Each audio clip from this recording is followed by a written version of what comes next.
बाराते यांना मी विनंती करेल की त्यांनी विचारमंचावर येऊन बसायची कृपा करावी. सर्वांना जय भीम. आत्ताच अध्यक्षाच्या नावाची सूचना झाली तेव्हा मी संघाच्या वतीने अनुमोदन देते. जय भीम सर्वांना.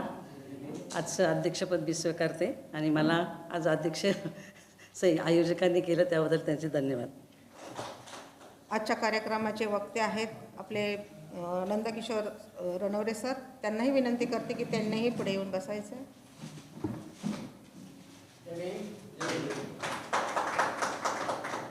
आपण कुठल्याही कार्यक्रमाची सुरुवात करत असताना गीताने सुरुवात करत असतो. तर आजच्या कार्यक्रमाचे आजच्या साप्ताहिक वंदनेचं गीत गाणार आहेत अलकाताई बनसोडे. अतिशय सुंदर त्या गीत गातात. त्यांना मी विनंती करेल की त्यांचं गीत सादर करावं त्यांनी. प्रथम सर्व महामानवांना महामातांना त्रिवार वंदन. तसेच विचारमंचावर बसलेले आजचे वाच्य वक्ते नरवरे सर यांना जय भीम. तसेच आजच्या अध्यक्षा भारतीताई, सूत्रसंचालन करणाऱ्या अलकाताई गायकवाड यांना जय भीम. सर्व उपासक आणि उपासिकांना माझा जय भीम. मला गीत गाण्याची संधी दिली त्याबद्दल सर्वांचे आभार मानते. बुद्ध म्हणाले इतुके आनंद ध्यान दे, मागेल जो तयाला धम्माचे दान दे. बुद्ध म्हणाले इतुके आनंद ध्यान दे, मागेल जो तयाला धम्माचे दे. धम्माचा हा खजिना ठेवणी चाललो, हा वारसा तुला मी देऊनी चाललो. धम्माचा हा खजिना चाललो, हा वारसा तुला मी देऊनी चाललो. दुनियेत हिंसकाला करुणेचे दान दे, जो तयाला धम्माचे दान दे. बुद्ध म्हणाले आनंद ध्यान दे, मागेल जो तयाला धम्माचे दान दे. प्रज्ञा आणि शिलाची छायाच टाळते, तृष्णेचे उण जाणा दिनरात जाळते. प्रज्ञा आणि शिलाची छायाच टाळते, तृष्णेचे उण जाणा दिनरात जाळते. बोधी तरुस्थळी त्या नाही ठिकाण दे, मागेल जो तयाला धम्माचे दान दे. बुद्ध म्हणाले इतुके आनंद ध्यान दे, मागेल जो तयाला धम्माचे दान दे. पडतील भुवरिया धम्माचे चौघडे, संगासवे आनंदा तुझावे चौकडे. पडतील भुवरिया धम्माचे चौघडे, संगासवे आनंदा तुझावे चौकडे. पंचशिलेचे त्यांच्या हाती निशाण दे, मागेल जो तयाला धम्माचे दान दे. बुद्ध म्हणाले इतुके आनंद ध्यान दे, मागेल जो तयाला धम्माचे दान दे. प्रताप सिंगावाणी होतील बापुडे, जीवनाच्या अंतवेळी त्या नाही यापुढे. निर्वाणपदी जाण्या हे धम्म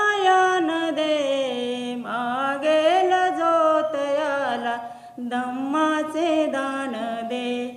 बुद्ध म्हणाले इतुके आनंद ध्यान दे, मागेल जो तयाला धम्माचे दान दे. मागेल जो तयाला धम्माचे दान दे. मागेल जो तयाला धम्माचे दान दे.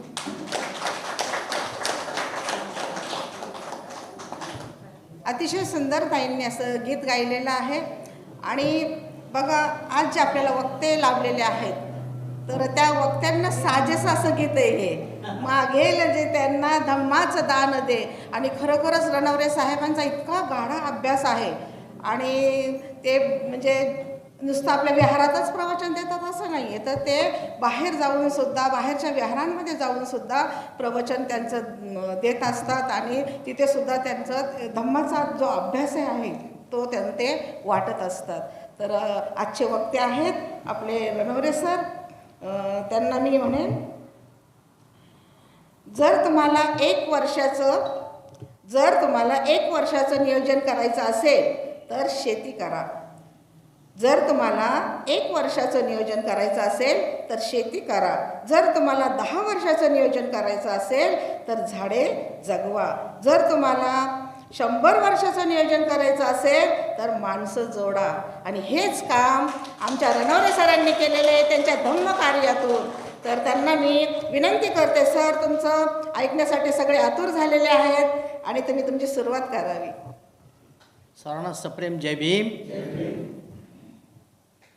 जगद्वंदनीय जगद्गुरु शाक्यमुनी तथागत भगवान गौतम बुद्ध, विश्वरत्न डॉक्टर बाबासाहेब आंबेडकर, माता भीमाई, माता रमाई यांच्या पवित्र स्मृतींना विचारांना त्रिवार अभिवादन करून आजच्या साप्ताहिक वंदनेचे अध्यक्षताई सुजाताताई बाराथे, सूत्रसंचलन करणाऱ्या आमच्या भगिनी अलकाताई गायकवाड आणि आता गीत गायलेल्या बनसोडेताई, मागेल जो तयाला धम्माचे दान. खरोखर खूप छान सुंदर असं गीत गायलं.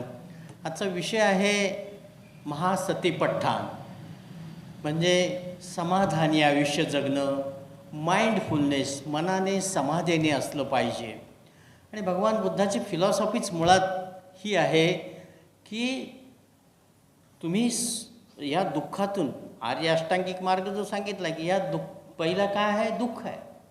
त्या दुःखाचं कारण काय असू शकतं, ते दुःखाचं निवारण करता येतं आणि ते निवारण कुठल्या मार्गाने करता येतं, अशा प्रकारचा हा आर्य अष्टांगिक मार्ग, आर्य सत्य सांगितली. म्हणजे एकंदरीत आपल्याला या दुःखातून बाहेर काढायचं आहे आणि दुःखातून बाहेर निघाल्यानंतर आपल्याला समाधानी आयुष्य जगायचं आहे आणि आनंदी आयुष्य जगायचं आहे. यासाठी त्यांनी वेगवेगळे मार्ग सांगितलेले आहेत. जसं की आपल्या सर्वांना माहिती आहे की भगवान बुद्धाने आम्हाला जे पहिलं मार्ग सांगितलेला आहे तो म्हणजे विशुद्धी मार्ग. विशुद्धी मार्ग कशासाठी सांगितला आहे की आपलं जीवन शुद्ध असलं पाहिजे. आणि ते शुद्ध कशाच्या माध्यमातून होतं आहे तर पंचशिलेच्या माध्यमातून होतं आहे. म्हणून पहिल्यांदा आपल्याला भगवान बुद्धाने विशुद्धी मार्ग म्हणजे पंचशील दिलेला आहे. आणि पंचशिलामध्ये बघा, प्रत्येक गोष्टीला क्रम जो आहे ना तो तशाच प्रकारे फॉलो केला गेला पाहिजे, तशाच प्रकारे पालन केला गेला पाहिजे. म्हणजे पहिल्यांदा मला अहिंसा तत्त्व पाळलंच पाहिजे. मी जोपर्यंत अहिंसा तत्त्व स्वीकारत नाही, त्याप्रमाणे मी आचरण करत नाही, तोपर्यंत पुढची 4 शीलं माझ्याच्याने पार पाडली जाणार नाहीत. म्हणून पहिल्यांदा अहिंसा हे तत्त्व पार पाडलंच पाहिजे, तरच पुढची 4 शीलं मी योग्यरित्या पार पाडू शकतो. अन्यथा माझं जीवन शुद्ध होऊ शकत नाही. त्यानंतर भगवान बुद्धाने सदाचरणासाठी, चांगल्या आचरणासाठी काय दिलेलं आहे आपल्याला, आर्य अष्टांगिक मार्ग दिलेला आहे. सदाचरणासाठी, चांगलं आचरण करण्यासाठी आपल्याला आर्य अष्टांगिक मार्ग दिले. त्यामध्ये सुद्धा जे 8 अंग आहेत त्यातलं पहिलं दिलेलं आहे बघा, सम्यक दृष्टी. माणसाचा दृष्टिकोन योग्य असला पाहिजे, ऑलवेज पॉझिटिव्ह असलं पाहिजे, होकारार्थी असलं पाहिजे, समोरच्यामधून चांगलंच घेता आलं पाहिजे, वाईटाचा कधीही विचार केला गेला नाही पाहिजे. कायम आपण होकारार्थी असलं पाहिजे, पॉझिटिव्ह असलं पाहिजे, नक्की होईल, चांगलं होईल, अशा प्रकारचा आपला दृष्टिकोन असला पाहिजे. आणि जोपर्यंत मी माझा दृष्टिकोन चांगला करत नाही, माझी पाहण्याची नजर चांगली करत नाही, तोपर्यंत बाकीची 7 अंग मला माझ्या अंगीकार करता येणार नाही. ती 7 अंग तुम्हाला माहिती आहे. दुसरा आहे सम्यक संकल्प आहे. तिसरा असतो आपला सम्यक वाचा. तिसरी असतं आपलं सम्यक, पुढचं असतं सम्यक कर्मान. त्यानंतर सम्यक आजीविका. पुढे असतो सम्यक व्यायाम. पुढे असतो सम्यक स्मृती आणि शेवटी असतो सम्यक समाधी. आमच्या आता गजभर साहेबांनी समाधी कशा प्रकारे साधायची असते ते चांगल्या प्रकारे शिकवलेलं आहे. तर यासाठी पहिल्यांदा आपला दृष्टिकोन योग्य असेल तर आपण सदाचरण करू शकतो. अन्यथा आपण सदाचरण, जे आचरण चांगलं आहे ते आपलं होऊ शकत नाही. हे फाउंडेशन आहे, बेस आहे. त्याच्यानंतर भगवान बुद्धाने आपल्याला सांगितलेलं आहे की बोधिसत्व व्हायचं आहे. तर बोधिसत्व व्हायचं म्हणजे पहिल्यांदा जे काही 10 पारमिता दिलेल्या आहेत, बोधिसत्व होण्यासाठी 10 पारमिता दिलेल्या आहेत. त्या 10 पारमितामध्ये सुद्धा पहिली कुठली पारमिता आहे? दान पारमिता आहे. बघा, जोपर्यंत मी दानाची वृत्ती माझ्यामध्ये येत नाही तोपर्यंत बाकीच्या पारमिता मी पार पाडू शकत नाही. दानाने स्वतःच्या षड्रिपूंवरती कंट्रोल येतो. मी माझ्यामध्ये जे काही घाणेरडे विकार असतील ते सगळं जर घालवायचे असतील तर मला माझ्यातली दान प्रवृत्ती वाढवली पाहिजे. आणि मगच पुढच्या ज्या वेगवेगळ्या पारमिता आहेत त्या पारमिता पार पाडू शकतो. तर आपल्याला भगवान बुद्धाने आपलं मंगल व्हावं याकरता महामंगलसूत्र दिलेलं आहे. बघा, महामंगलसूत्र दिलं आहे. आणि त्या महामंगलसूत्राच्या आधारे एकूण 32 प्रकारे आपलं मंगल होत असतं. तर ती सगळी 32 प्रकारांना मी सांगत नाही, परंतु पहिलं त्याच्यातही बघा, पहिला क्रम कशाचा आहे? असे वनाच बालानम पंडितानंच सेवना पूजाच पूजनीयम एतम मंगलमुतम. म्हणजे पहिल्यांदा भगवान बुद्धाने काय सांगितलं आहे की मूर्खाची संगत करू नका. आपण कुठे फसतो? आपण या मूर्खांच्या संगतीपासूनच. वान नाही पण गुण लागतोच. काही करा तुम्ही, वान नाही पण गुण लागतो. इथं आलेल्या माणसामध्ये नक्कीच बदल होतो. चांगलं ऐकलं जातं, चांगले विचार समजले जातात. म्हणून मूर्खाची संगत नका करू, चांगल्याची संगत करा. आणि पूजा कुणाची करायची? पूज्यजनांची पूजा करा. अशा प्रकारे पहिल्यांदाच त्यांनी ते सूत्र दिलेलं आहे. त्याच्यानंतर आपलं कल्याण जर करायचं असेल, त्यानंतर आपल्याला जर कल्याण करायचं असेल तर त्यासाठी त्यांनी जयमंगल अष्टगाथा दिलेली बघा. आणि त्या जयमंगल अष्टगाथेमध्ये पहिली जी गाथा आहे, बाहू सहस्रमविनिमित्त सायुधंतम गिरिमेखलम उदित घोर ससेन मारम दानादिधम्म विधिना जित्वा मुनिंदो तम तेजसा भवतु ते जयमंगलानी.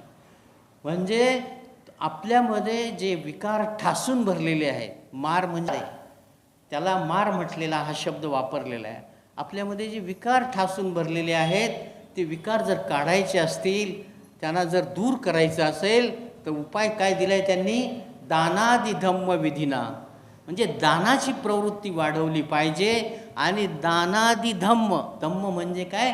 नीतिमत्ता. नीती म्हणजे धम्म म्हणजे नीती. माझ्यातल्या नीतिमत्तेला मी वाढवलं पाहिजे आणि चांगलं आचरण केलं पाहिजे, तरच कल्याण होईल. अशा प्रकारे भगवान बुद्ध पुढं आम्हाला जाऊन सांगतात की आपल्या जीवनामध्ये आपली प्रगती झाली पाहिजे, अधोगती होता उपयोगी नाही. ते प्रगती होण्यासाठी भगवान बुद्ध आपल्याला सांगतात पराभव सूत्राचं पालन करा. या पराभव सूत्राच्या माध्यमातून भगवान बुद्ध काय सांगतात? पहिल्यांदा की धम्माचं आचरण करा. धम्माचं आचरण करा तर तुमचं प्रगती होईल, अधोगती होणार नाही. आता एवढं सगळं आपल्याला दुःखातून बाहेर काढून आनंदी राहण्यासाठी अशा प्रकारचे मार्ग सुचवणारे तुम्ही बाकी कुठल्याही पंथाचं धर्माचं अवलोकन करा. अशा प्रकारचं सांगितलेलं आहे का हो कोणी? कोणीच नाही सांगितलं. प्रत्येकाने सांगितलं आहे मी प्रेषित आहे, मी देवाचा पुत्र आहे. तर कुणी म्हणतो मी स्वतः देव आहे, माझी पूजा करा. मी सांगितलं आहे ते ऐका. तर तुमचं कल्याण होईल, तर तुमचं मंगल होईल, तर तुम्हाला मोक्ष मिळेल, तर तुम्हाला स्वर्ग मिळेल, तर तुमची नरकातून मुक्तता होईल. भगवान बुद्ध असं सांगत नाहीत, ते मार्ग सांगतात. चालायचं कसं ते सांगतात आणि त्या मार्गाप्रमाणे तुम्ही चाललात तर तुमचं नक्कीच कल्याण होईल. अशा प्रकारे भगवान बुद्ध सांगत असतात. आता या ठिकाणी मला आपल्या विषयावरती यायचं आहे, म्हणजे महासतीपठ्ठाण. त्यांनी याच्या माध्यमातून आपल्याला कसं समाधानी राहायचं आहे, कसं आनंदी राहायचं आहे, निर्वाण कशा प्रकारे प्राप्त करायचं आहे, या प्रकारचा मार्ग सांगितलेला आहे. कारण आपल्याला सगळं माहिती आहे की आपलं मन जसं घडविल तसं आपण घडत असतो. या मनावरतीच सगळं काही चालू आहे. तुम्हाला माहिती आहे हे मन कसं आहे, किती वढाळ असतं. अशिक्षित आमच्या बहिणाबाई चौधरी त्यासुद्धा सांगतात, वढाळ वढाळ उभ्या पिकातलं ढोरं. अशा प्रकारे बहिणाबाई चौधरी की ज्या अशिक्षित महिला होत्या त्यांनी किती मोठी कवनं लिहिलेली आहेत. अशा प्रकारे अशिक्षित माणसाला समजतं आहे की आपल्या मनामुळं आपलं नुकसान होतं आहे. या मनाला आपण नियंत्रणात ठेवलं पाहिजे. पण जसजसे शिकतात त्यांच्या तृष्णा वाढतात, आसक्ती वाढते आणि तो वाईट कर्म करतोय. आज आपण रोज वर्तमानपत्र वाचतो, बघा जेवढे गुन्हे घडत आहेत ते सर्व शिकलेले आहेत आणि ते सर्व अशाच तृष्णेच्या माध्यमातून, आसक्तीच्या माध्यमातून वाईट गुन्हे करतायत. तुम्हाला माहिती आहे, काल बघा एका मुलीनं बरोबर 2 कोटी रुपये तिचे गेले. Not a joke. आपल्याला आयुष्यभर 2 कोटी कमवता येणार आणि तिच्याकडं आहेत. IT क्षेत्रामध्ये आजकाल पगार भरपूर मिळतो, परंतु तेवढंच त्यांचं खून चुसला जातो. तर शेअर मार्केटमध्ये अशी गुंतवा, आम्ही इतके पैसे करतो, तितके पैसे करतो, अशा प्रकारचं प्रलोभन दिलं जातं. आणि त्या प्रलोभनामध्ये हे शिकलेले फसतायत. ते आभासी दाखवतात की तुमच्या नावावरती खरोखरीच जास्त पैसे जमा झालेले आहेत, पण तुम्ही काढायला गेले की ते पैसे निघत नाहीत. बघा, ते पैसे निघत नाहीत आणि मग परत आपण म्हणतो, अहो तुम्ही म्हणताय तुला 1 लाख रुपये फायदा झाला आहे आणि मी काढायला गेलो तर तो निघत नाही आहे. अहो तुम्हाला अजून 5 लाख भरायला पाहिजेत, मग निघतील. अशा प्रकारे प्रलोभन जे जातात आणि दररोज एक दिवस खाली जात नाही वर्तमानपत्रामध्ये की लाखो रुपयाला फसवलेलं नाही. याचं कारण काय? आसक्ती, मोह, ह्या सगळ्या गोष्टी आहेत. तर या मोहापासून भगवान बुद्धाने आणि आपलं मन जसं घडवेल तसं आपण घडतो, हा बौद्ध जीवन मार्गाचा मुख्य शिकवण आहे. आपल्याला जर सन्मार्गावरती पुढं चालायचं असेल तर आमच्या आत्ता गजभार साहेबांनी जे सांगितलं विपश्यना साधना, म्हणजे स्वतःला मनाला जिंकायचं आहे, तर त्या माध्यमातून आपण जिंकून चाललो तर कदाचित आपण याच्यातून वाचू आणि निर्वाणाप्रत जाऊ. तर या महासती पठ्ठाणाचे 4 भाग पडतात. पहिला आहे कायानुपश्यना, दुसरा आहे वेदनानुपश्यना, तिसरा आहे चित्तानुपश्यना, चौथा आहे धम्मानुपश्यना. कायानुपश्यना म्हणजे विज्ञान, समजून घेणे. आपल्या कायेच्या माध्यमातून आपण समजून घ्यायचं आहे. आत्ताच आमच्या गजभर साहेबांनी सांगितलं, जे ध्यानाला बसण्यापूर्वी पायाच्या तळव्यापासून केसापर्यंत आपलं निरीक्षण करायचं आहे. कुठे कशा प्रकारच्या संवेदना होत आहेत त्या जाणायच्या आणि त्या जाणून त्याच्यावरती प्रतिक्रिया देत बसायचं नाही, त्याच्यामध्ये गुंतायचं नाही आहे. तुमचं मन श्वासावरती केंद्रित करायचं आहे. अशा प्रकारे त्यांनी म्हणजे ह्या कायेच्या माध्यमातून जाणून घेणे, आपल्या या कायेच्या माध्यमातून जाणून घेणं म्हणजे ती विपश्यना झाली आणि त्याला म्हणतात विज्ञान. हे विज्ञान आहे. त्याच्यानंतर दुसरं आहे ते तुमचं वेदनानुपश्यना म्हणजे संज्ञा. मला काय जाणवलं, कायेच्या माध्यमातून मला काय जाणवलं, काय समजलं, त्याला जे आपण म्हणतो तर ती झाली संज्ञा. म्हणजे आपण त्याला नाव ठेवतो की हे मला जाणवलेलं आहे, त्याला म्हटलं आपण संज्ञा. त्याच्यानंतर तिसरा भाग असतो तो चित्तानुपश्यना म्हणजे आपल्या मनाला ते कसं लागलं, कशा प्रकारचं भावलंय, कशा प्रकारचं भावलंय, कशा प्रकारचं वाटतंय, त्याला म्हणतात संवेदना. आणि चौथ्या प्रकारचं जे आहे धम्मानुपश्यना, म्हणजे मला जे काही जाणवलंय त्याला धर्म काय म्हणतो, हे चांगलं आहे की वाईट आहे. एखादी गोष्ट चांगली असेल तर आपल्यामध्ये तृष्णा निर्माण होते, एखादी गोष्ट वाईट असेल तर द्वेष निर्माण होतो. हे धर्म, सगळे धर्म हेच सांगतात. वाईट म्हणजे चांगलं, वाईट म्हणजे नको आहे, द्वेष करणं, चांगलं म्हणजे हवं आहे, अशा प्रकारची भावना. या चारहीमध्ये बघा अनुपश्यना हा कॉमन शब्द आहे, समान शब्द आहे.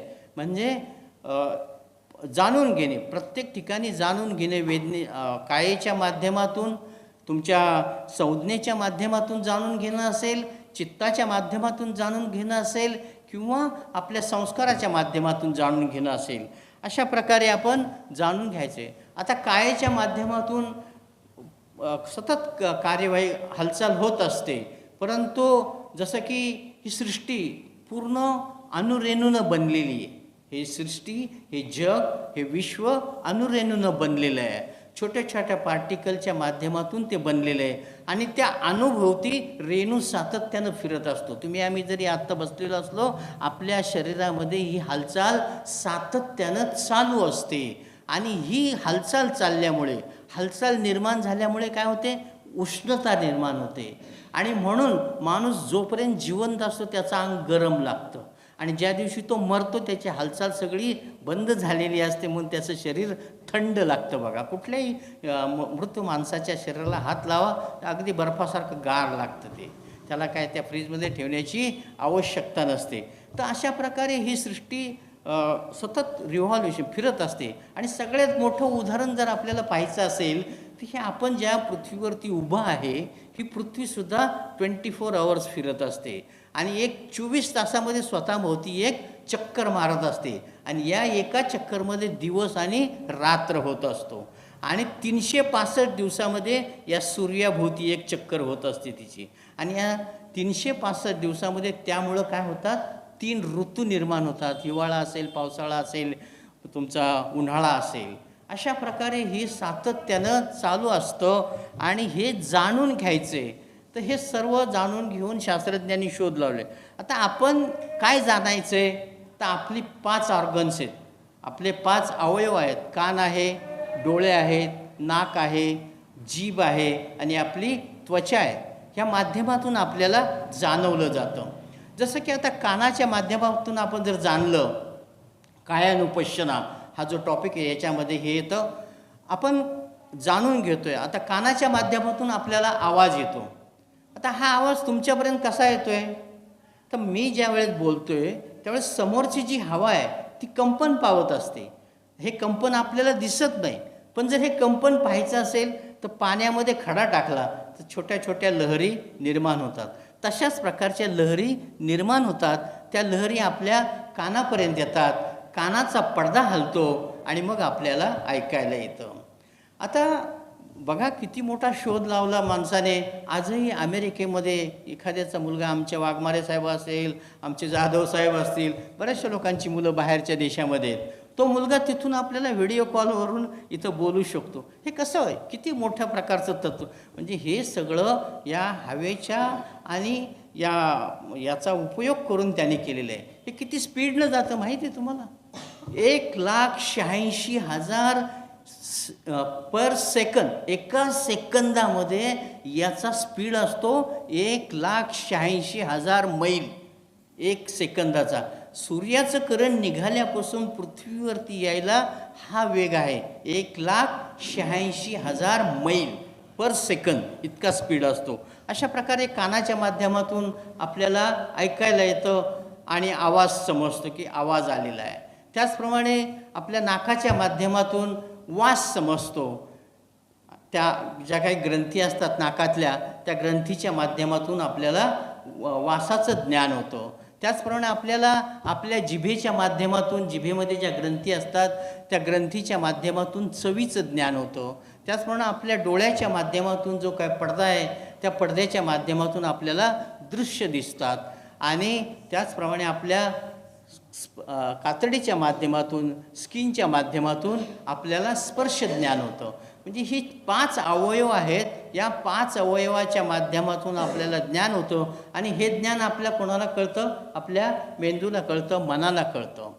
म्हणजे ही झाली कायानुपश्यना. कायेनं हे समजलं, 5 प्रकारचं ज्ञान झालं आणि ते आपल्या मनाने जाणून घेतं, चित्ताने जाणून घेतलं. मला आवाज आलेला आहे, मला वास येतो आहे, मला दिसतं आहे, मला स्पर्श झाला आहे, अशा प्रकारचं ज्ञान होत असतं. ही झाली कायानुपश्यना. आता पुढचं आहे वेदनानुपश्यना. पुढचा जो भाग आहे तो वेदनानुपश्यना. मग कुठल्या प्रकारचा मला आवाज आलेला आहे, मला कुठल्या प्रकारचा आवाज आलेला आहे. आता मी असं म्हटलं की आपण सर्वजण किती चांगले उपासक आहात. दर रविवारी 10:30ला येणार आणि धम्मवंदना घेणार, चांगल्या प्रकारचं धम्माचरण करणार. अशा प्रकारचं मी जर तुम्हाला म्हटलं, हे एवढं सगळं तुम्हाला समजलं, एवढं सगळं तुम्हाला समजलं, याला संज्ञा म्हटलं जातं. हे जे काही मला समजलं याला संज्ञा म्हटलं जातं, याला वेदनानुपश्यना म्हटलं जातं. पुढचा भाग आहे चित्तानुपश्यना. पुढचा 3रा भाग जो आहे चित्तानुपश्यना. म्हणजे माझ्या चित्ताला कळलं की तुम्ही किती चांगले आहात, दर रविवारी येता, वंदना घेता, धम्मप्रवचन ऐकता. हे सगळं समजलं. हे काय समजलं? चांगल्या प्रकारचं समजलं की स्तुती केली, आमची काय केली? प्रशंसा केली. हे अशा प्रकारची तुमच्या चित्ताला भावलं, सुखकर वेदना झाल्या. तुम्हाला काय झाल्या? सुखकर वेदना झाल्या. आणि तेच एखाद्याने अपशब्द वापरले, एखाद्याने वाईट बोलला, तर आपल्या चित्ताला काय होईल? वेदना होतील, दुःखकर वेदना होतील. अशा प्रकारे या चित्ताच्या माध्यमातून आपल्याला सुखकर वेदना होतात, दुःखकर वेदना होतात आणि काहींच्या वेदनाही होत नाहीत. अशा प्रकारच्या आपल्याला चित्ताच्या माध्यमातून माहिती मिळते. पुढे जाऊन आजी धम्मानुपश्यना आहे की मला जे काही समजलं आहे हे सुखकर आहे, हे दुःखकर आहे. मग सुखकर असेल तर आपण त्याची हाव करतो, अपेक्षा करतो की हे अजून मला हवं आहे, अजून मला हे पाहिजे. हे अशा प्रकारच्या आपल्यामध्ये तृष्णा निर्माण होते. हे काय झालं? धम्मानुपश्यना. माझ्यामध्ये तृष्णा निर्माण होते आणि वाईट असेल तर हे नको मला, याच्यापासून मला दूर जायचं आहे, हा द्वेष निर्माण झाला. म्हणजे धम्मानुपश्यना म्हणजे काय? आपल्यामध्ये आसक्ती निर्माण होतं, द्वेष निर्माण होतो, मोह निर्माण होतो. याला धम्मानुपश्यना म्हटलं जातं. अशा प्रकारे ह्या 4 अनुपश्यनेच्या माध्यमातून आपल्यामध्ये काम, क्रोध, मोह, मद, मत्सर निर्माण होतो या धम्मानुपश्यनाच्या माध्यमातून. आणि त्याच्यामुळे आपण काय होतो आहे? दुःखी होतो आहे. जरी चांगलं जरी असलं तरी देखील ते किती काळ टिकतं आहे. कुठलीही गोष्ट चांगली असली तरी देखील ती काय कायमस्वरूपी राहत नाही. जसं की बघा, आपण जन्मलो आहोत, लहानपणी कसे होतो, तरुणपणी कसे होतो, आता कसे आहोत, आपलासुद्धा नाश होत असतो. म्हणजे प्रत्येक गोष्टीचं मध्ये चांगली असेल किंवा वाईट असेल, सगळ्याचा नाश होतो. हा भगवान बुद्धांचा सिद्धांत आहे. अनित्यभाव, हा अनित्यभाव आपल्याला जागवला पाहिजे, तर आपण सुखी राहू शकतो, तर आपण समाधानी राहू शकतो. मी त्या सुखातच गुरफटून राहिलो, मी त्या दुःखातच गुरफटून राहिलो, तर कधीही आपण समाधानी होणार नाही, कधीही आपण आनंदी राहू शकत नाही. म्हणजे याच्या बाहेर निघालं पाहिजे, या सुखदुःखाच्या बाहेर निघालं पाहिजे, तर आपण आनंदी राहू शकतो, सुखी राहू शकतो, समाधानी राहू शकतो. आणि त्याच्यासाठीचा मार्ग आत्ताच आमचे गजभार साहेबांनी शिकवला, विपश्यना. ही विपश्यना केल्यामुळं आपल्या मनावरती नियंत्रण येतं, आपलं मन आपण जिंकू शकतो. आणि या जगामध्ये सम्राट कोणाला म्हटलं जातं? त्यालाच सम्राट म्हटलं जातं जो स्वतःला जिंकतो, घेऊ शकतो, स्वतःच्या मनावरती स्वतःचा ताबा असेल. नाहीतर हे मन कधीही आकलनीय नाही, आपल्या मनाचं आपल्याला कधीही आकलन होत नाही. ते एखाद्या घोड्यासारखं असतं. बेलगाम घोडा कसं असतं तशा प्रकारचं आपलं मन असतं. त्या मनाच्या अधीन आपण जाता उपयोगी नाही. त्या मनापासून आपल्याला त्या मनाला जिंकलं पाहिजे. त्यासाठी ही विपश्यना साधना भगवान बुद्धाने सांगितलेली. आणि ती कशा प्रकारे करायची आत्ताच गजभार साहेबांनी सांगितलं. आता हे जी विपश्यना आहे, विपश्यना सकाळ संध्याकाळ दोन्ही टाईम मिनिमम अर्धा तास तरी केली पाहिजे. आणि त्याच्यानंतर आता आम्हाला माहिती आहे की विपश्यना करण्यापूर्वी भगवान बुद्धांनी वेगवेगळ्या प्रकारच्या ज्या त्यावेळच्या प्रथा होत्या त्याप्रमाणे शरीराला ज्या त्रास देण्याच्या प्रकार होते ते सगळे केले. त्यांनी 6 वर्ष स्वतःच्या शरीराला खूप त्रास दिलेला आहे. अगदी पाठीचा कणा पुढे पोटाला लागतोय, पोटाची बरगड्या पाठीमागे लागतात, अशा प्रकारे त्यांनी स्वतःला त्रास दिला. आणि याच्यातून काही फलश्रुती होत नाही, याच्यातून काही मिळत नाही हे त्यांना जाणवलं. आणि त्यांनी त्यावेळेस ज्यावेळेस सुजातानं जी खीर दिली त्या खिरीचं प्राशन केल्यानंतर मग त्यांना जाणवलं की नाही, आपल्याला शरीराचं संवर्धनसुद्धा केलं पाहिजे. म्हणजे एखादी गोष्ट आपल्याला मिळवायची असेल, एखादी गोष्ट कमवायची असेल, प्रगती करायची असेल तर शरीरसुद्धा चांगलं असलं पाहिजे. जोपर्यंत माझं शरीर चांगलं नाही तोपर्यंत मी कुठलीही गोष्ट अचीव करू शकत नाही, मिळवू शकत नाही, प्राप्त करू शकत नाही. म्हणजे शरीराचं संवर्धन केलंच पाहिजे हे त्यांना त्या सुजातानं जी खीर दिली तिच्या माध्यमातून ते टच झालेलं आहे.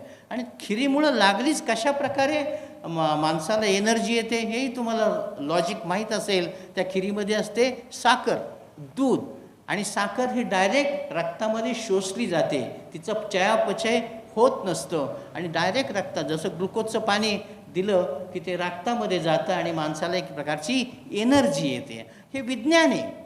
बघा, भगवान बुद्धाने कुठेही जा फक्त विधान आणि विज्ञान याच्याशिवाय दुसरं काही सांगितलेलं नाही. म्हणून शरीराचं संवर्धन करणं फार गरजेचं असतं आणि संवर्धन केल्यानंतर मग आपण चांगल्या गोष्टी मिळवायच्या असतात.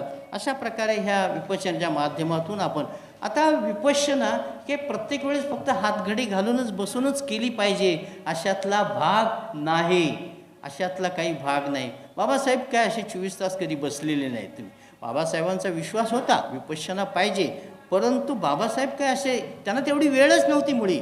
आयुष्य लाभलं आहे 65 वर्षामधले पहिली 32 वर्ष तर शिक्षणामध्ये गेलेली आहेत. शेवटचं 1923 ते doctor of the problem of the rupee ग्रंथ सादर करून ते भारतात परत आलेत. म्हणजे 1923 बाबासाहेबांनी शिक्षणच घेत बसलेले आहेत. विपश्यना करायला वेळ मिळाला नाही. मग विपश्यना कशी झाली बाबासाहेबांची? बाबासाहेबांनी विपश्यना केली, ती कशी केलेली आहे?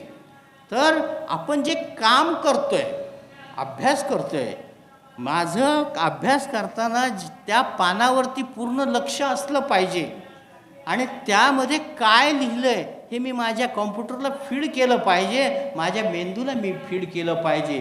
बाबासाहेबांना 4 वर्षापूर्वीचं विचारा कुठल्या पुस्तकावरती, कुठल्या पानावरती, कुठल्या ओळीवरती काय लिहिलं आहे ते बाबासाहेब सांगू शकत होते. आपल्या ग्रंथालयात 50,000पेक्षा जास्त पुस्तकं होती. कुठल्या रकान्यामध्ये कुठल्या नंबरवरती कुठलं पुस्तक आहे हे सुद्धा बाबासाहेब सांगू शकत होते. ही साधना आहे, ही विपश्यना आहे. ही विपश्यना आपण जर आपल्या अंगीकारली तर नक्कीच आपलीसुद्धा प्रगती होऊ शकते. पण आम्ही या मार्गाने चालत नाही. फक्त बाबासाहेब मी सांगतो, बाबासाहेब मी डोक्यावर घेतो, डोक्यात घेत नाही, अशी परिस्थिती आहे आपली. त्यामुळं आपली प्रगती होत नाही. साध्या साध्या गोष्टी असतात. सकाळी उठल्यापासून आपण जी कामं करत असतो, महिलांची स्वयंपाकाची असतील किंवा इतर कुठली कामं असतील, पुरुषांची जी कामं करत असतात, ऑफिस असेल, घर असेल, प्रत्येक ठिकाणी जे काम मी करतो तिथं माझं तन मन लागलं पाहिजे. माझं मन आपण जेवताना चावतोय आणि विचार दुसरा करतो, नक्कीच तुमची जीभ दाताखाली सापडेल. बघा, जास्त विचार जे करतात ना जेवताना त्याचे दातामध्ये जीभ सापडते. आणि ज्यांचे दात पडले त्यांचे गाल सापडतात. बघा, ते बारीक लक्ष नसतं. म्हणजे जेवताना सुद्धा मी त्या चावण्यावरती लक्ष दिलं पाहिजे माझं, तरच ते अन्नपचन व्यवस्थित होईल ना. तरच जे रस आहेत, जे पाचक रस आहेत ते व्यवस्थित तयार होतात आणि त्या पाचक रस व्यवस्थित तयार झाले तर ते अन्न पचलं जातं आणि त्यामधून जे आपल्याला व्हिटॅमिन्स पाहिजेत ती व्हिटॅमिन्स मिळू शकतात, अन्यथा नाही मिळू शकत. याच्यासाठी जे मी काम करतो आहे, चाललो असेल तर चाललोच आहे. भगवान बुद्ध चंक्रमण करायचे. चंक्रमण करणे म्हणजे चालणे. एका जागेवरती बसल्यानंतर हे दुखून जाईल ना, विपश्यना करताना सुद्धा पाय दुखतील, कंबर दुखतील. पण चंक्रमणाच्या माध्यमातून सुद्धा विपश्यना करता येते, चालण्याच्या माध्यमातून. मग चालताना माझं पाऊल एक पडलेलं आहे, दुसरं पडलेलं आहे, अशा प्रकारचा सजग असणं, सम्यक स्मृती. कुठल्याही कृतीमध्ये, कुठल्याही कार्यामध्ये आपली स्मृती जागृत असली पाहिजे. ऑलवेज मी स्मृतिमान असलं पाहिजे. जोपर्यंत माझी स्मृती जागी नाही तोपर्यंत माझ्याकडनं विपश्यना होऊ शकत नाही, आणि विपश्यना होणार नाही म्हणजे आपली प्रगती होऊ शकत नाही. अशा प्रकारचा हा मार्ग आहे. आणि तुम्हाला मला चांगलं माहिती आहे की बाबासाहेबांनी अशा प्रकारे अभ्यास केला म्हणून एवढं ज्ञान संपादन पुढच्या फक्त 32 पुढची 33 वर्षामध्ये एवढं सगळं एकच फोकस. पहिल्यांदा त्यांचा फोकस काय होता की या माझ्या दुर्बड्यांना, महिलांना या व्यवस्थेतून बाहेर काढायचे. त्याच्यासाठी जी सिस्टीम आहे ती सिस्टीम कशी तोडायची याच्यासाठीचे प्रयत्न. म्हणजे फोकस. आपल्या जीवनामध्ये सुद्धा आपल्याला एक ध्येय निर्माण ठेवलं पाहिजे तर आपण सुखी समाधानी होऊ शकतो. माझ्याकडे कुठलं ध्येयच नसेल. जेवढी लोक मोठी झालेली आहेत ही सगळी ध्येयानं प्रेरित झालेली असतात म्हणून ते मोठे होतात. आपल्यासमोर काय असतं? ध्येयच नसतं, साध्यच नसतं. चाललंय, उठला सकाळी सुरू, तोंड धुतलं निघाला बाहेर, चहा पिला, जेवला, इकडे फिर तिकडे फिर. एम पाहिजे, माणसाकडं ध्येय पाहिजे. तर बाबासाहेबांची म्हणजे मोठ्या लोकांचं तुम्ही कुठल्याही लोकांचं पहा, त्या प्रत्येकाकडं ध्येय होतं आणि त्या ध्येयाने प्रेरित होऊन ते चालतात. त्याच्याशिवाय त्यांच्या डोक्यामध्ये दुसरा विचार नसतो. सातत्यानं ते जागृत असतात की मला हे मिळवायचे, हे मला साध्य करायचे. तशा प्रकारे बाबासाहेब त्यांनी ही जी 4 स्मृतिप्रस्थाने त्यांनी अशा प्रकारे पार पाडलेली आहेत. जसं की पहिलं त्यांचा एम होता की मला माझ्या या सिस्टीममधले हे जे काय इथली ज्या रूढी आहेत, ह्या परंपरा आहे, या रूढी परंपरेतून मला माझ्या माणसांना बाहेर काढायचं आहे, यांना सुखाने ठेवायचं आहे. त्यासाठीचे त्यांनी मग वेगवेगळे सत्याग्रह केले असतील. जसा की काळारामाचं मंदिर असेल, तुमचं महाडचं असेल, पर्वती असेल, अंबाबाई असेल, अमरावतीची, हे सगळे सत्याग्रह घडवून आणले. मग त्याच्यातून त्यांना दिसून आलं ज्यावेळेस आपण आपली गोष्ट एखादी अचीव करायची, मिळवायची, मार्गाने चाललोय त्या, पण कधी कधी त्या मार्गामध्ये ते साध्य होत नसेल, त्या मार्गाने ते साध्य होत नसेल तर मार्ग बदलावा लागतो. हे या समाधानी सुखी जीवनाचा भाग आहे. आता त्यांनी पाहिलं की ह्या रूढी परंपरा मोडून सुद्धा फरक पडत नाही. बाबासाहेबांचं उदाहरण घेण्यामागचा उद्देश आहे, हे मोठं उदाहरण आहे की बाबासाहेबांनी पाहिलं की ह्या रूढी परंपरा मोडून सुद्धा माझ्या समाजाचं काही कल्याण होत नाही आहे, मग दुसरा मार्ग काढला पाहिजे. पण त्याप्रमाणे मग त्यांनी काय केलेलं आहे, तुम्हाला तर पहिलं सांगितलंच आहे, शिका, संघटित व्हा, संघर्ष करा. हा ब्रीद तर पहिलंच बहिष्कृत भारताची ज्यावेळेस बहिष्कृत हितकारणी सभेची ज्यावेळेस 1924ला स्थापना केली त्याचं ब्रीद आहे. शिका, संघटित व्हा, संघर्ष करा, हे त्यांचं ब्रीद आहे. अशा प्रकारे मोठं ठेवला पाहिजे तरच आपण सुखी समाधानी होऊ शकतो. त्याच्यानंतर त्यांनी पाहिलं की आता हे जर आपल्या वर्गाला बाहेर काढायचे, स्त्रियांना चांगल्या अवस्थेत आणायचं असेल तर राजकीय स्टेजमध्ये आलं पाहिजे. आणि त्यासाठी त्यांनी मग राजकीय पक्ष, स्वतंत्र मजूर पक्ष स्थापन केलेला आहे. त्याचप्रमाणे या हे सांगण्यामागचा, सुखी समाधानी होण्यामागचं कारण बाबासाहेबांनी काय शोधलेली आहेत. इवन पहिलं त्यांचं कारण होतं बघा, तुम्हाला मला सांगायचा अभिमान वाटतो की ह्या देशामधलं पर्टिक्युलर एका जाती धर्मापुरता त्यांनी विचार केला नाही. ह्या देशातला प्रत्येक माणूससुद्धा सुखी झाला पाहिजे, समाधानी झाला पाहिजे. मग या देशामध्ये अडचण काय आहे बघा, शोध घेतला पाहिजे. आपल्याला जर सुखी व्हायचं आहे, समाधानी व्हायचं आहे तर शोध घेतला पाहिजे. या देशातल्या माणसांचा विचार केला आहे की या देशातला माणूस कसा सुखी होईल, या देशातला माणूस कसा समाधानी होईल. मग त्याचं कारण काय आहे? ते हा देश काय आहे? शेतीप्रधान देश आहे. या देशामध्ये फक्त शेती हा एक व्यवसाय आहे.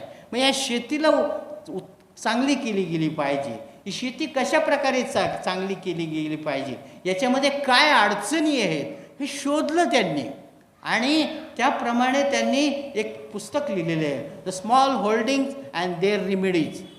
हे जे जमिनीचे छोटे छोटे तुकडे पडत आहेत त्यामुळं या शेतकऱ्याची अधोगती होती, ह्या शेतकऱ्याची प्रगती होत नाही. म्हणून ह्या देशातला माणूस समाधानी नाही, आनंदी नाही, दुःखी आहे. अशा प्रकारे बाबासाहेबांनी शोधलं आणि ते पहिल्यांदा काम केलं. त्याच्यानंतर मग हा राजकीय पक्ष निर्माण केले आणि आम्हाला त्या माध्यमातून, कारण जोपर्यंत सत्तेवरती तुम्ही बसत नाहीत तोपर्यंत तुमचं आमचं कल्याण होऊ शकत नाही. काल आम्हाला माहिती आहे सध्या जोरदार चालू आहे की जे एस टीचे आहेत आमदार ते म्हणतात आमचे लोक एस टीमध्ये समाविष्ट करा, एस टीच्या फॅसिलिटी आम्हाला पाहिजे. इकडं ओबीसीवाला म्हणतो की त्यांना ओबीसीमध्ये घेऊ नका. आणि मग त्याचा परिणाम काय झाला की जे त्यांचे खासदार तिथे आहेत ते खासदार वेगवेगळ्या पक्षामध्ये ती एकत्र आले आणि आता म्हणतात नाही आम्हाला या ओबीसीमध्ये ह्यांना नको, हे एस टीमध्ये नको, धनगरांना एस टीमध्ये घ्यायला नको म्हणून सगळे खासदार. म्हणजे सत्तेवरती गेल्यानंतर तुम्हाला या गोष्टीचा उपयोग करता येतो म्हणून राजकारणामध्ये या, म्हणून सत्तेमध्ये या. आता बाकी सगळे खासदार लोक एकत्र येतात पण पर्टिक्युलर आपलेच येत नाहीत बघा.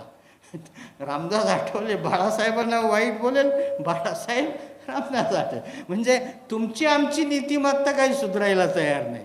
म्हणजे सुखी समाधानी व्हायचं असेल तर मोठं पाहिजे, एम पाहिजे, ध्येय पाहिजे आणि त्याप्रमाणे चालता आलं पाहिजे. हा भगवान बुद्धाचा त्यांचा भाग आहे. त्याच्यामध्ये एक पुढं जाऊन मला सांगावंसं वाटतं की डार्विन सेलिंगमन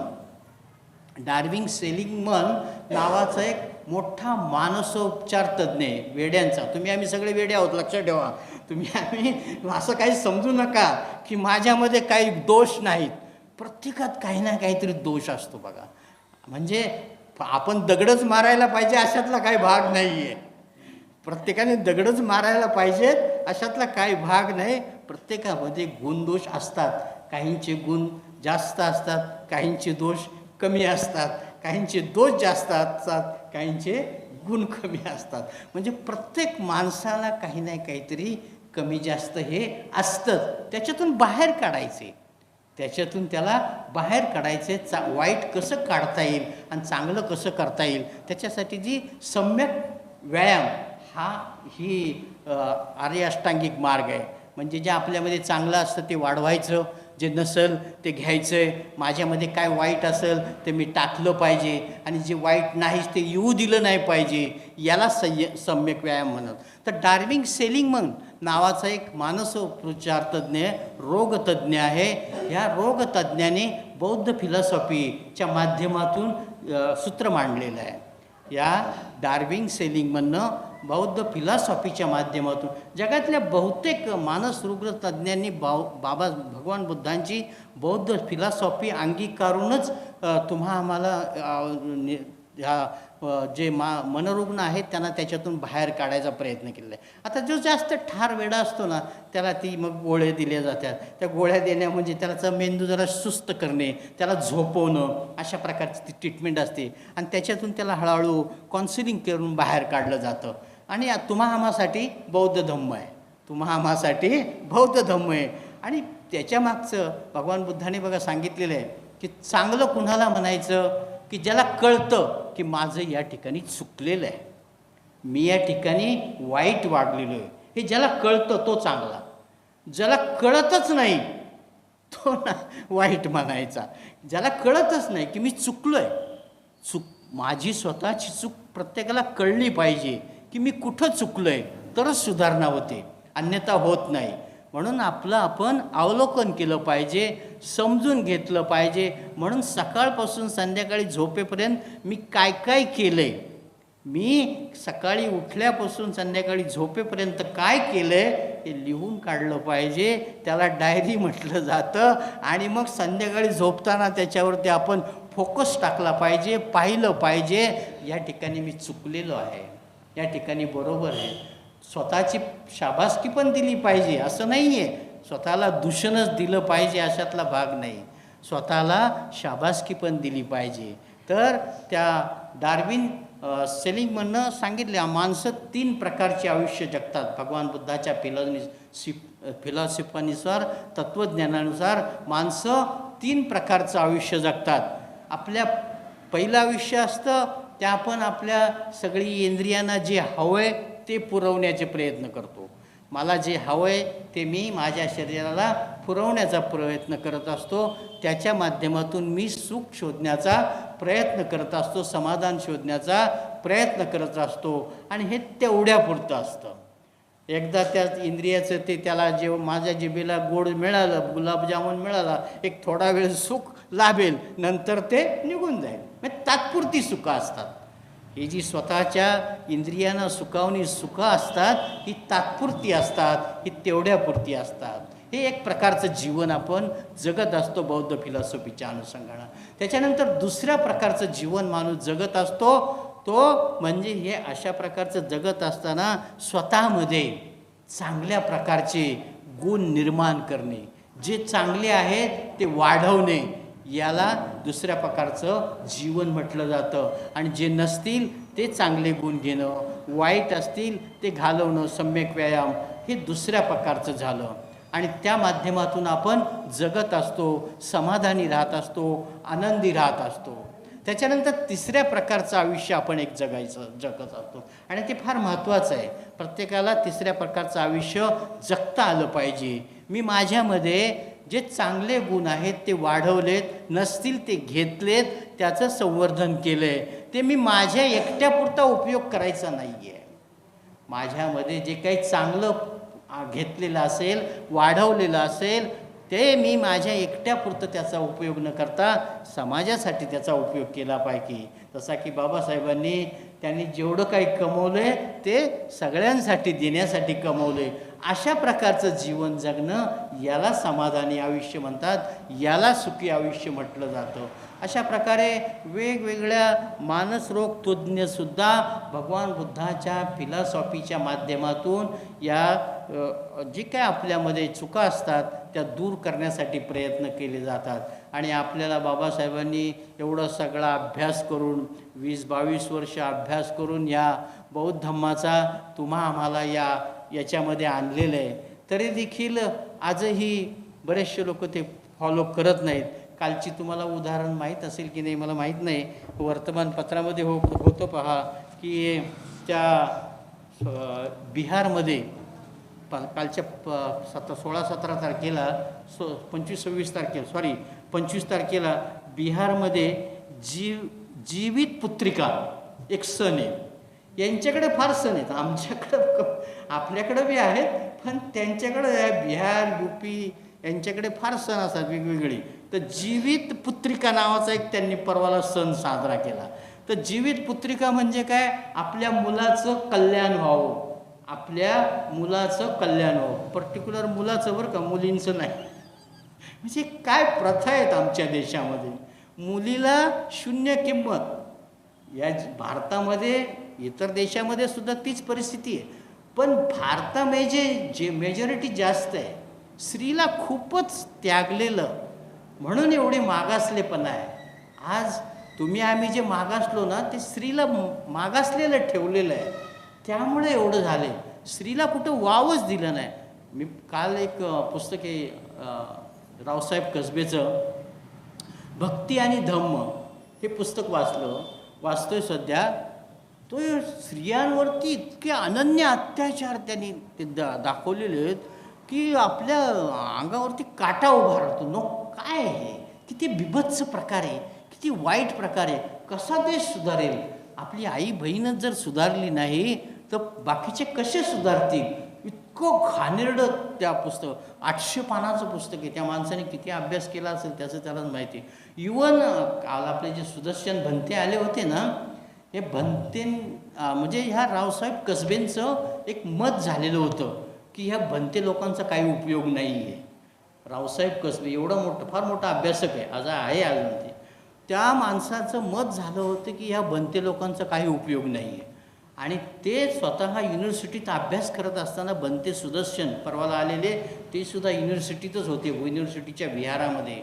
मग त्यांचा परिचय आला आणि बनते सुदर्शननं खूप अभ्यास केलेला आहे आणि त्या अभ्यासाच्या माध्यमातून रावसाहेब कसबेचं मन परिवर्तन केलेलं आहे. मग तिथून पुढं रावसाहेब कसबेंना भंतेविषयीचा आकच जो होता किंवा जे दुराग्रह होता तो दूर झालेला आहे. ओन्ली भंते सुदर्शन. तर अशा प्रकारे अभ्यास फार महत्त्वाचा आहे आणि तर माणसाला सुखी समाधानी.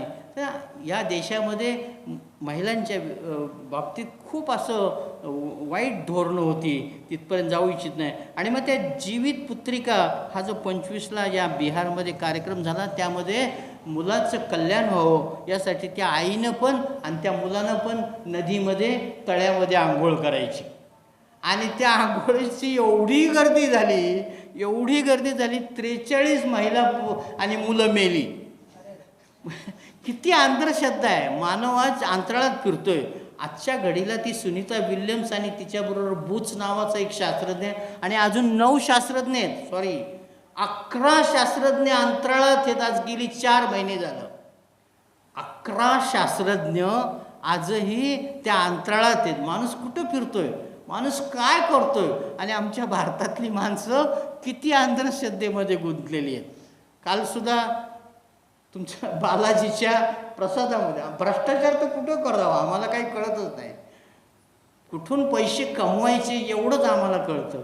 त्या बालाजीचा लाडू मिळतो काहीतरी, त्या लाडूमध्ये जनावराची चरबी, त्या लाडूमध्ये म्हणजे जे तूप वापरलं जातं त्या तुपाच्या ऐवजी लाडवामध्ये जनावराची चरबी, मग ती डुकराची बी असू शकते.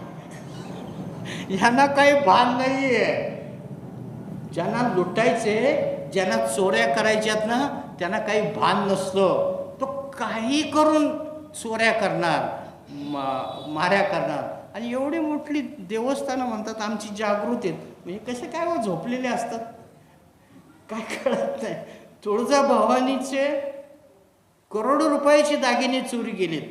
जी तुळजाभवानी जी आहे तुळजापूरची, हिचे करोडो रुपयाचे दागिने चोरी गेलेत. हे कसं काय होतंय? मग हे देव काय करतात?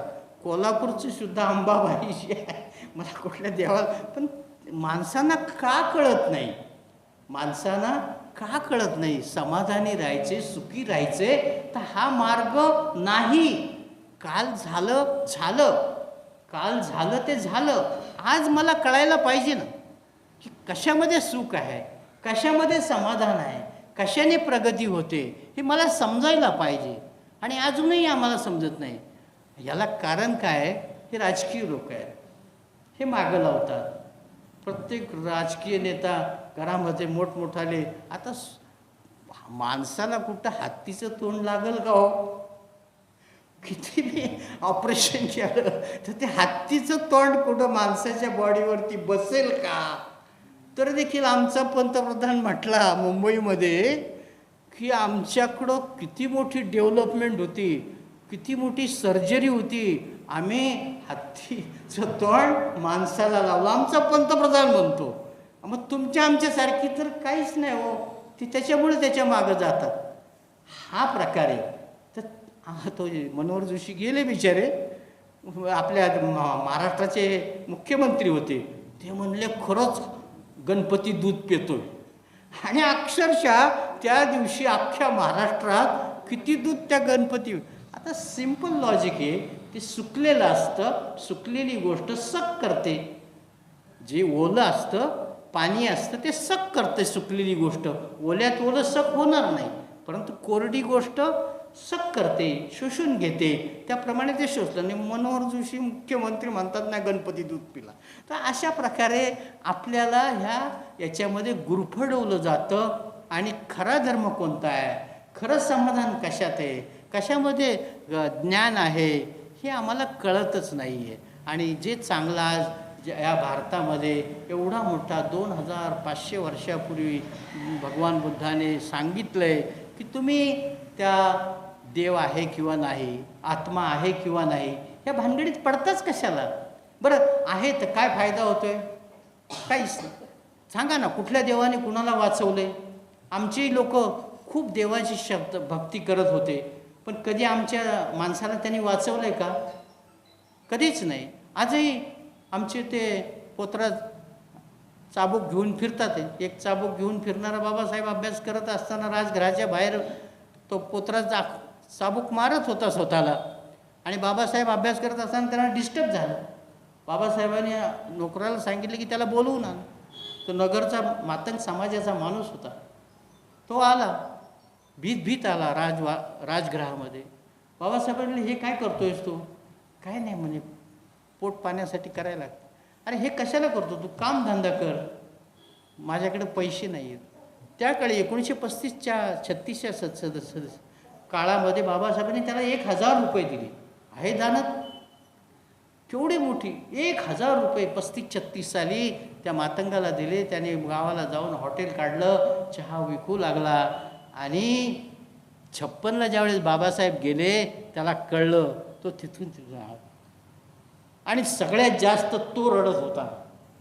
तर मतितार्थ चांगलं काय, समाधानी कशात राहायचं आहे, हे भगवान बुद्धाने आपल्याला या फिलॉसॉफीच्या माध्यमातून सांगितलं आहे. परंतु आपण त्या आसक्ती द्वेषातून बाहेर येत नाही आणि अनित्यवाद आपण स्वीकारत नाही, म्हणून आपण मागासलेले आहोत, म्हणून आपण समाधानी होत नाही, म्हणून आपण कायम दुःखात राहतो. तशाच प्रकारे आता विपश्यनेच्या माध्यमातून सातत्याने जर तुम्ही विपश्यना केली, आपले गजभार साहेब आहेत, तर सातत्याने केली तर एक दुसरा त्याच्यामध्ये लॉस, पण अति तेथे माती असते बघा, अति तेथे माती असता. हा लॉस हा नियम सगळीकडे लागतो. आता मी जर सातत्याने फक्त असंच बसून राहिलो तर माझ्या डोक्यामध्ये तर्क वितर्क येतील का हो? विचार करणारच नाही मी कुठल्या प्रकारचा. आणि विचार जर केलाच नाही तर माझ्या बुद्धीची वाढ होईल का? होणार नाही. माझ्या बुद्धीची वाढ होणार नाही. मी विचार करणार नाही, मी तर्क करणार नाही. याच्यासाठी ते तर्क वितर्क करणंसुद्धा गरजेचं असतं. तर्क वितर्क करणंसुद्धा गरजेचं आहे. आणि एखादा काय करतो, खूप सारखंच ते चराट वळल्यासारखं त्यावरती तर्क वितर्क करत बसतो आणि मग त्याचं डोकं दुखायला लागतं, त्याला ताण येतो. तेही करून चालत नाही. म्हणजे खूप तर्क वितर्क विचार करणंसुद्धा वाईट असतं. तर त्याच्यासाठी मग विपश्यना आहे. विपश्यनेच्या आपल्या मेंदू म्हणजे 2 प्रकारच्या लहरी असतात. एक सारख्या तर्क वितर्क करू लागतात आणि दुसरी आपल्याला शांत ठेवत असते. तर आपल्याला शांतही राहणं तितकं गरजेचं असतं, तर्क वितर्क करणंसुद्धा तितकंच गरजेचं असतं. म्हणजे संतुलन. भगवान बुद्धाचा धम्मच मुळी मध्यम मार्ग आहे. या मध्यम मार्गाच्या माध्यमातून चाललो तरच आपण सुखी आणि समाधानी होऊ शकतो, अन्यथा होऊ शकत नाही. तर या ठिकाणी मला वाटतं बरंच काही सांगितलं आहे. आता यानंतर आपली जनरल बॉडीची मीटिंग आहे आणि त्यासाठी सुद्धा आपल्याला नाश्ता करून बसायचे. त्यासाठी आपल्याला नाश्ता करून बसायचं आहे. त्या नाश्त्यामध्ये सुद्धा वेळ जाईल, परत आपल्याला घरी जायचं आहे. म्हणजे जास्त वेळ होऊ नये म्हणून मी काय करतो, या ठिकाणी थांबतो. नमो बुद्धाय, जय भीम. धन्यवाद सर. अतिशय सुंदर सुख समाधान विपश्यना कशात आहे हे सरांनी अगदी त्यांच्या भाषणातून आपल्याला सांगितलेलं आहे. आपल्याकडे पौर्णिमेला सुद्धा सण भंते आले होते आणि भंतेने सुद्धा आपल्याला विपश्यनेचं महत्त्व इतकं सुंदर सांगितलं होतं. तर मला असं वाटत होतं की भंतेंचं प्रवचन ऐकल्यानंतर आपल्या 13 नंबरच्या महिला, 14 नंबरच्या महिला, पुरुष सकाळी विपश्यनाला येतील. विपश्यनाला नाही, पण आपलं एक अर्धा तासाचं ध्यान असतं सकाळी.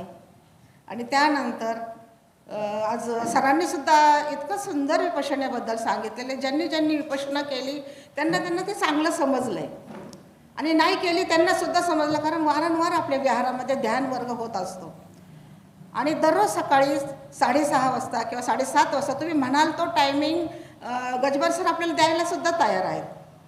परंतु कोणी आपल्या विहारातलं विपश्यना करण्यासाठी, ध्यान करण्यासाठी सकाळी वेळच काढत नाही. तर असं नका करू.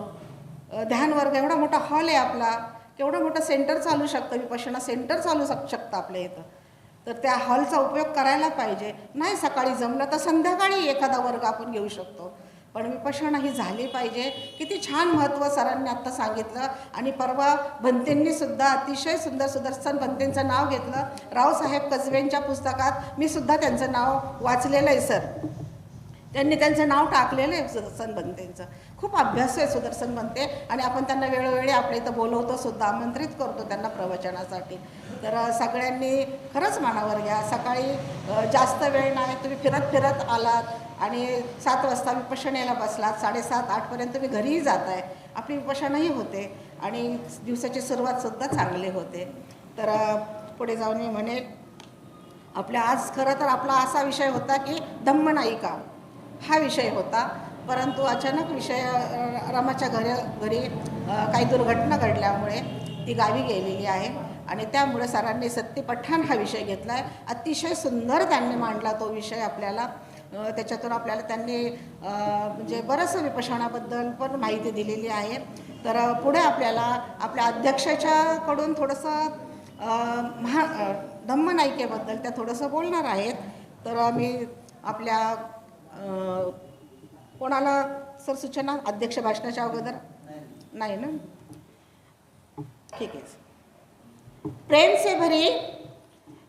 से भरी हुई आंखें, श्रद्धा से झुका हुआ सर, सहयोग करते हुए हाथ, सम्मान पर चलते हुए पाँव और सत्य से जुड़ी हुई जबान ईश्वर को बहुत पसंद है.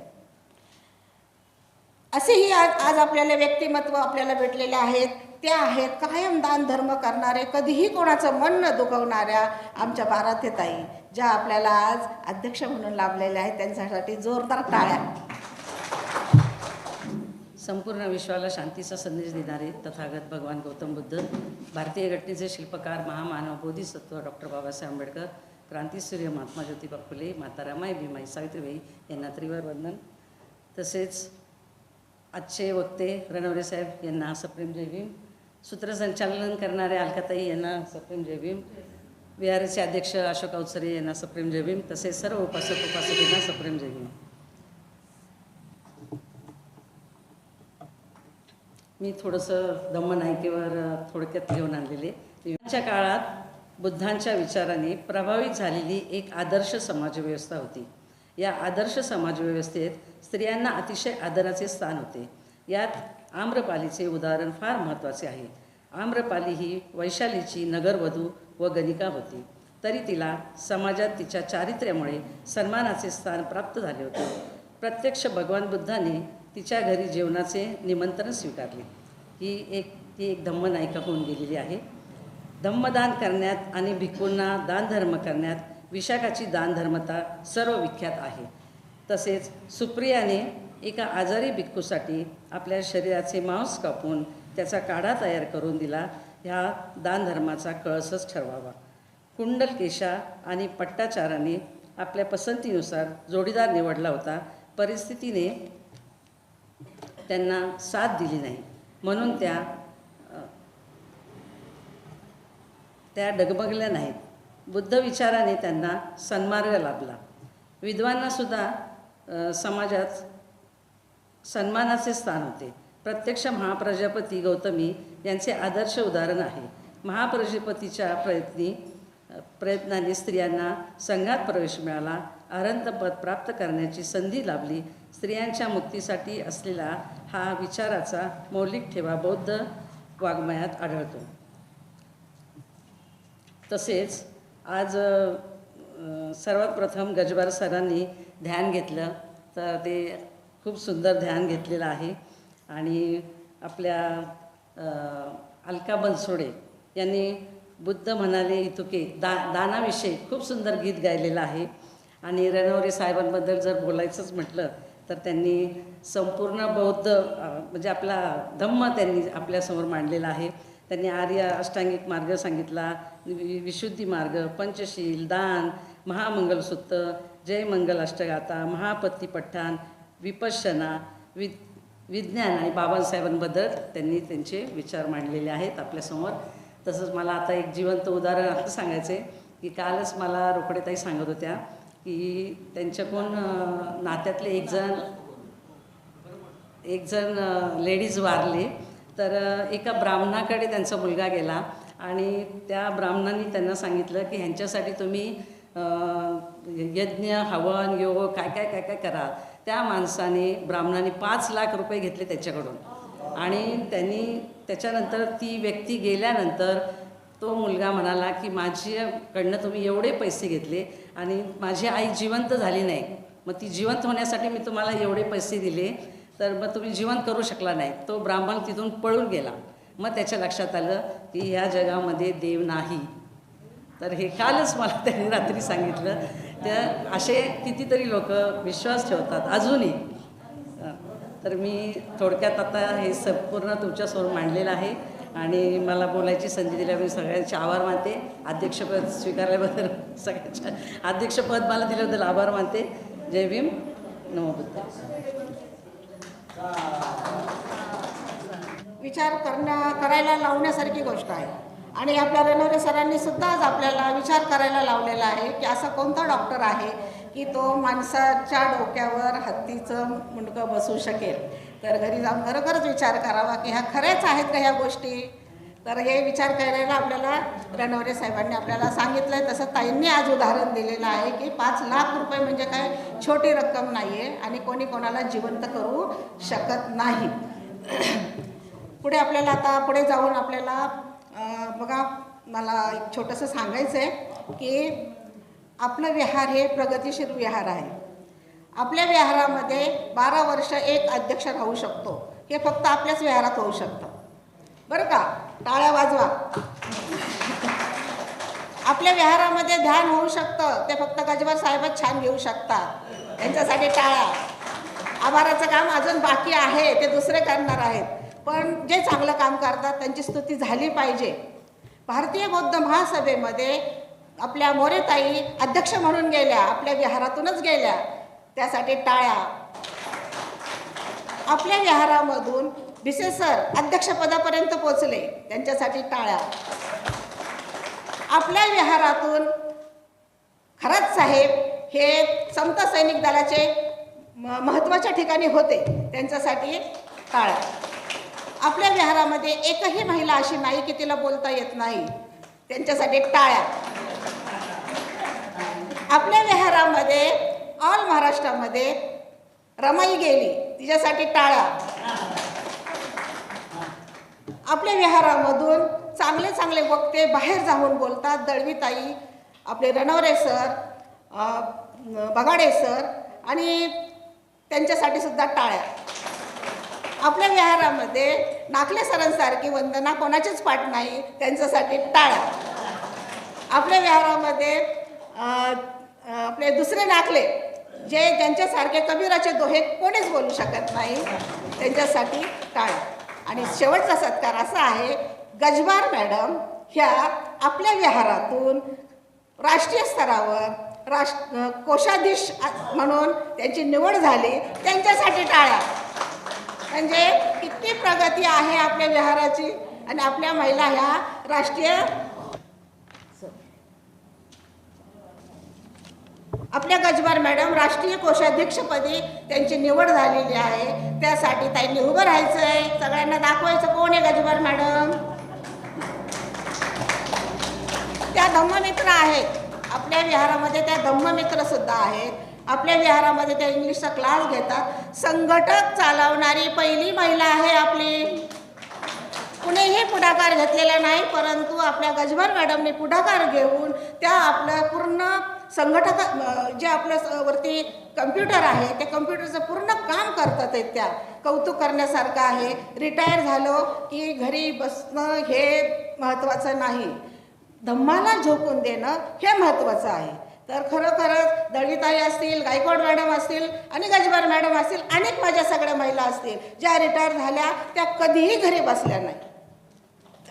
3 वर्ष झाले आम्हाला रिटायर होऊन, एकही दिवस आम्ही घरी बसलो नाही. तसेच आमचे जाधव साहेब असतील, अवजरे साहेब असतील, तुमचे वाघमारे साहेब असतील आणि सगळे ज्येष्ठ असतील, कधीही घरी बसलेले नाहीत. इतकं वय झाले तरी तरुण मुलासारखे धावत असतात. आमचे अवचौरे सर त्यांच्यासारखं गाणं कोणी गाणार नाही. प्रत्येक वेळेस नवीन गाणं, टाळ्या.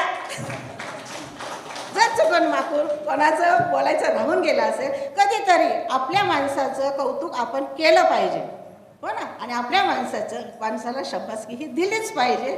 त्यामुळं हा छोटासा प्रयत्न, आता आभाराचं काम होईल. आपल्या आभाराच मानणार आहेत वानखेडेताई. अतिशय सुंदर गीत गातात त्या. हल्ली प्रवचनही खूप छान देतात. त्यांच्यासाठी टाळ्या, ते येईपर्यंत टाळ्या वाजल्या पाहिजेत. टाळ्या टाळ्या टाळ्या. फक्त सांगायचं राहिलं ना, रमाई सादर करणाऱ्यांसाठी मी टाळ्या वाजवा. महाकारुणिक तथागत भगवान बुद्ध, परमपूज्य डॉक्टर बाबासाहेब आंबेडकर, माता रमाई, माता भीमाई, माता सावित्रीबाई या सर्वांना अभिवादन करते. तसेच विचारमंचावरील रणवरे सर, आपल्या बारातेताई आणि अलकाताई यांना जय भीम. तसेच इथे बसलेल्या सर्व उपासिका आणि उपासक यांना जय भीम. तर प्रथम मी आता बरंच जणांनी म्हणजे सगळ्यांचे जवळजवळ आभार मानलेलेच आहे, कौतुक. तर मी पहिल्यांदा दळवीताई आणि अवचरे सरांचे आभार मानते.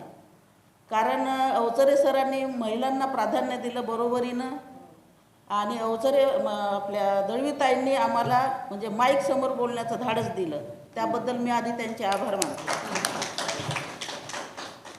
तसेच आज घरून निघताना माझ्या मुलीचे दीर वारलेत. कालच पुण्यनमोदनाचा कार्यक्रम झाला. नाखले सरांनी वगैरे काल प्रवचन दिलं, त्याच्यातूनही त्यांनी खूप काही सांगितलं. तर तेच विचार डोक्यात होते. पण इथं आल्यानंतर गजबार सरांनी ध्यान घेतलं आणि ध्यानामधून त्यांनी सगळी म्हणजे आपल्या शरीरावर बद्दल सगळी माहिती सांगितली. तर हळूहळू खरोखरच आपलं मन ताब्यात येते आणि आपले सगळे विचार बाहेरचे नष्ट होतात. तर गजबार सर नेहमीच आपल्याला हे करतात आणि विहारात आल्यानंतर आपलं मन एकदम प्रसन्न होऊन जाते, मनाला शांतता मिळते आणि हळूहळू आपल्या मनात बरोबर सुविचार येतात. त्याबद्दल मी त्यांचे आभार मानते.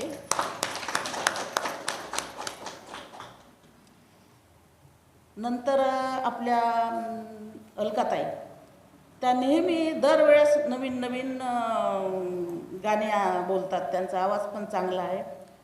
मागच्या गुरुवारला त्यांनी प्रवचन दिलं, कुठल्या प्रसन्नजीत. तर त्यांनी थोडक्यात सांगितलं पण खूप छान माहिती सांगितली. आणि त्याच्यानंतर आपल्या अलकाताईंनी सांगितलं, तर त्याबद्दल त्यांचे आभार मानते आणि त्या अलकाताईचे पण आभार मानते.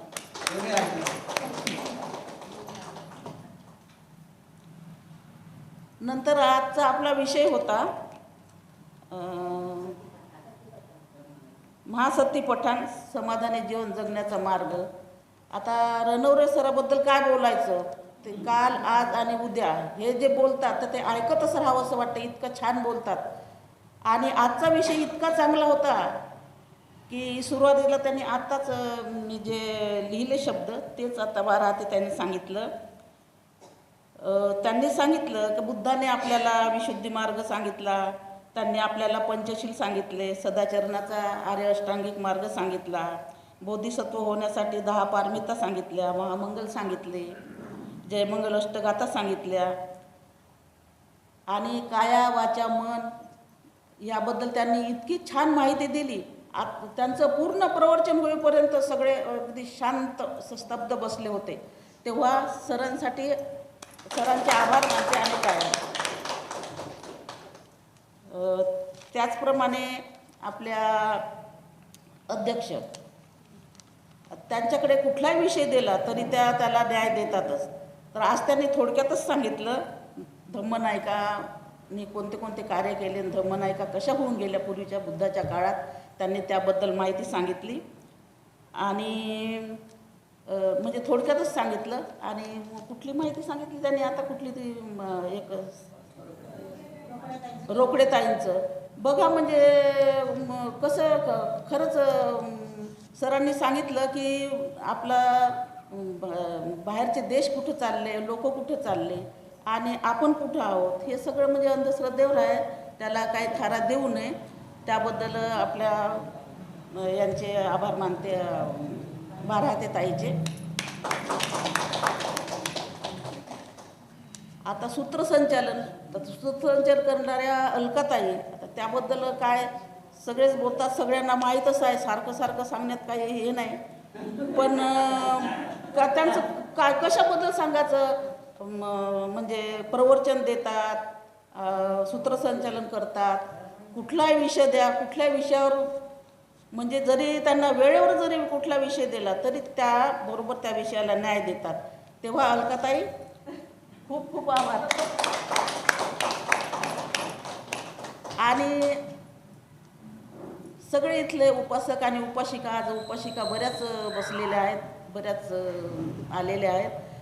तेव्हा मी सगळ्या उपासिका आणि उपासक यांचे मनापासून आभार मानते आणि इथेच बोलते.